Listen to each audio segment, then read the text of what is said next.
आखिर गांधारी ने अपने ही भाई शकुनी को क्यों दिया था यह भयानक श्राप। नमस्कार दोस्तों, जय श्री कृष्णा, राधे राधे। स्वागत है आपका हमारे इस हर इंसान अकेला है 923 यूट्यूब चैनल पर। महाभारत के युद्ध में कौरवों की हार हुई और पांडव जीत गए, लेकिन युद्ध के बाद भी कुछ ऐसे योद्धा थे जिन्हें युद्ध के नतीजों को भुगतना पड़ा। जैसे स्वयं भगवान श्री कृष्ण को गांधारी से श्राप मिला, जिसके कारण यदुवंश का नाश हुआ और एक के बाद एक ऐसी घटनाएं होती गईं जिससे कि कलयुग का आगमन हुआ। लेकिन क्या आप जानते हैं कि गांधारी ने केवल भगवान श्री कृष्ण को ही नहीं बल्कि अपने भाई शकुनी को भी शाप दिया था। 100 पुत्रों की मृत्यु के बाद गांधारी इतनी क्रोधित और दुखी थी कि उन्होंने अपने भाई शकुनी तक को शाप दे दिया, क्योंकि गांधारी मानती थी कि अगर शकुनी ने दुर्योधन सहित बाकी कौरवों को पांडवों के विरुद्ध नहीं उकसाया होता तो दुर्योधन के मन में पांडवों के प्रति इतनी नफरत नहीं पनपती। गांधारी के इस शाप का असर आज भी अफगानिस्तान की धरती भुगत रही है। आइए जानते हैं शकुनी को मिले श्राप की पूरी कहानी। महाभारत काल में अफगानिस्तान को गांधार देश नाम से जाना जाता था। गांधारी और शकुनी गांधार नरेश सुबल के पुत्र पुत्री थे। महाभारत की कहानी के अनुसार राजा सुंबल के शकुनी सहित 100 पुत्र और थे। वहीं पुत्री गांधारी जब विवाह योग्य हो गई तो उसके विवाह की बात करने के लिए राजा सुंबल कई ज्योतिषी से मिले।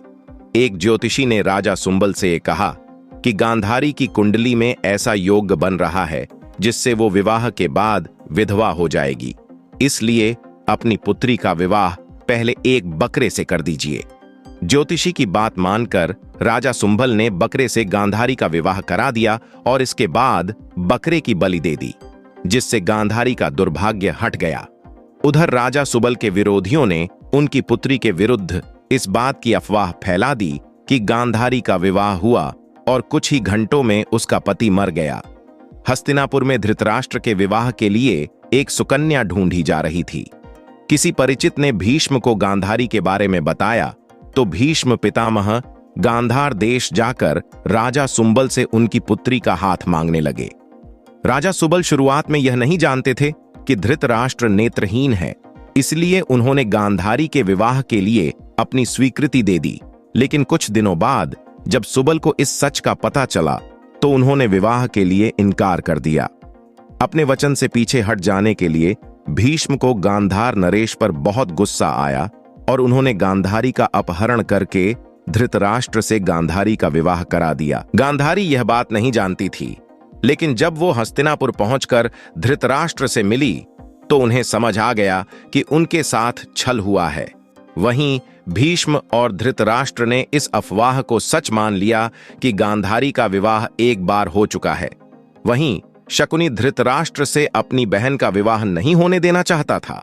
भीष्म और धृतराष्ट्र ने राजा सुबल को सबक सिखाने के लिए उन्हें और उनके 100 पुत्रों को कारागार में डाल दिया। कारागार में राजा सुबल और उनके 100 पुत्रों को एक मुट्ठी अनाज दिया जाता।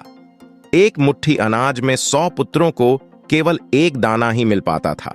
ऐसे में सभी ने निश्चय किया कि वे अपना हिस्सा भी शकुनी को दे देंगे, जिससे कि शकुनी हस्तिनापुर के शासकों से बदला ले सके। अन्न न मिलने के कारण राजा सुबल और उनके पुत्र धीरे धीरे मरते गए। अंत में शकुनी बच गया। शकुनी के मन में हस्तिनापुर के राज्य को बर्बाद करने की भावना ने जन्म ले लिया। चौसर का खेल खेलने में माहिर शकुनी ने दुर्योधन की रुचि चौसर के खेल में जगाई। शकुनी दुर्योधन के साथ घंटों चौसर का खेल खेलता रहता था। यह चौसर का खेल ही था जिसने महाभारत के युद्ध में महत्वपूर्ण भूमिका निभाई और चौसर का खेल हारकर पांडव अपना सब कुछ गंवा बैठे। शकुनी ने दुर्योधन को उकसाकर हर वो काम कराया जो उसके खुद के मन की इच्छा थी। दुर्योधन को अति स्नेह करके शकुनी ने जैसे उसे अपना सेवक ही बना लिया था। यही कारण था कि दुर्योधन शकुनी के कहे अनुसार चलता था और उसने अंत तक अपने पांडव भाइयों को राजकाज नहीं दिया, जिसके कारण महाभारत का युद्ध हुआ और युद्ध में दुर्योधन सहित सभी कौरव मारे गए। कुरुक्षेत्र की भूमि पर जब गांधारी ने अपने 100 कौरवों को खो दिया था तो गांधारी बहुत ही क्रोधित और दुखी थी। गांधारी ने विलाप करते हुए भगवान श्री कृष्ण से कहा था कि वे चाहते तो युद्ध रोक सकते थे, लेकिन उन्होंने कौरव और पांडव को लड़कर मरने दिया। इसलिए गांधारी ने भगवान श्री कृष्ण को श्राप दिया था कि जिस तरह गांधारी के कुल का नाश हुआ है, उसी तरह श्री कृष्ण के यदुवंश का भी नाश हो जाएगा। गांधारी ने भगवान श्री कृष्ण को ही नहीं, बल्कि इस श्राप से पहले अपने भाई शकुनि को भी श्राप दिया था।